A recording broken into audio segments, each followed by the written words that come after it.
వికారాబాద్ జిల్లా కొడంగల్ పట్టణ కేంద్రంలో బీఆర్ఎస్ మాజీ ఎమ్మెల్యే పట్నం నరేందర్ రెడ్డి ఆధ్వర్యంలో బీఆర్ఎస్ మాజీ ముఖ్యమంత్రి కేసీఆర్ 72వ జన్మదిన వేడుకలను కేక్ కట్ చేసి ఘనంగా నిర్వహించారు. ఈ సందర్భంగా పట్నం నరేందర్ రెడ్డి మాట్లాడుతూ తెలంగాణ సాధించడమే కాకుండా తెలంగాణలో రూపురేఖలను మార్చేసిన ఘనత కేసీఆర్ కు దక్కుతుందన్నారు. తెలంగాణకు మార్గదర్శి జాతిపిత కేసీఆర్ అని ఆయన కొనియాడారు. తెలంగాణ ఉన్నత కాలం కేసీఆర్ చేపట్టిన సంక్షేమ అభివృద్ధి కార్యక్రమాలు చిరస్థాయికి నిలుస్తున్నాయని వ్యాఖ్యానించారు. కేసీఆర్ ప్రభుత్వ హయాంలో సమాజంలోని అన్ని వర్గాలు లబ్ధి పొందాయని నరేందర్ రెడ్డి స్పష్టం చేశారు.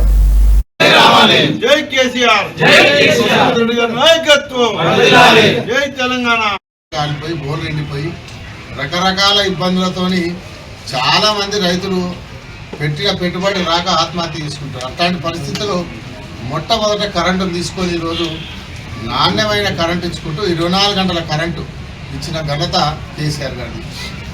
దాని తర్వాత కరెంట్ అయిన తర్వాత ఈరోజు తాగినీటి సమస్య గ్రామాలలో ఎక్కడ చూసినా చాలామంది బిందెలు తీసుకొని తాండలలో అయితే తాగడానికి నీళ్లు దొరకకుంటుండే, గ్రామాలలో నీళ్లు లేకుంటుండే చాలా అధ్వాన పరిస్థితులు ఉంటాయి. ఈరోజు మన ఒక ఎగ్జాంపుల్ మన మండల తీసుకుంటే టేకులకోళ్ళ నీళ్ళు తాగడానికి నీళ్ళు ఉండకూడదు. టేకులకోళ్ళ గ్రామం కానీ ఉదారం కానీ అట్లాంటి గ్రామాలను కూడా తీసుకుంటే ఈరోజు మిషన్ భగీరథ అనే మంచి కార్యక్రమం ఉంది. ఇంటింటికి నల్ల నీళ్ళు ఇచ్చి ఏ ఆడబిడ్డలకు ఇబ్బంది కావద్దని చెప్పి ఈరోజు మిషన్ భగీరథ ద్వారా ప్రతి ఇంటికి నీళ్ళు ఇచ్చిన ఘనత కేసీఆర్ గారు. దాని తర్వాత రైతుల కోసం భారతదేశంలో ఏ రాష్ట్రంలో కానీ ఏ ముఖ్యమంత్రి కానీ ఏ ప్రభుత్వం కేంద్ర ప్రభుత్వం కానీ రాని ఆలోచన కేసీఆర్ గారికి వచ్చింది.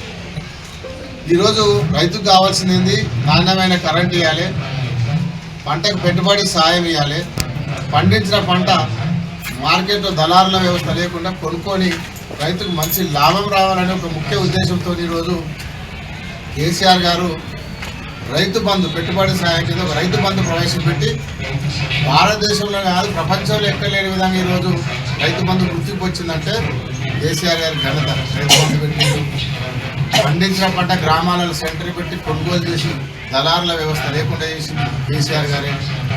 రైతు బీమా ఒక గుంట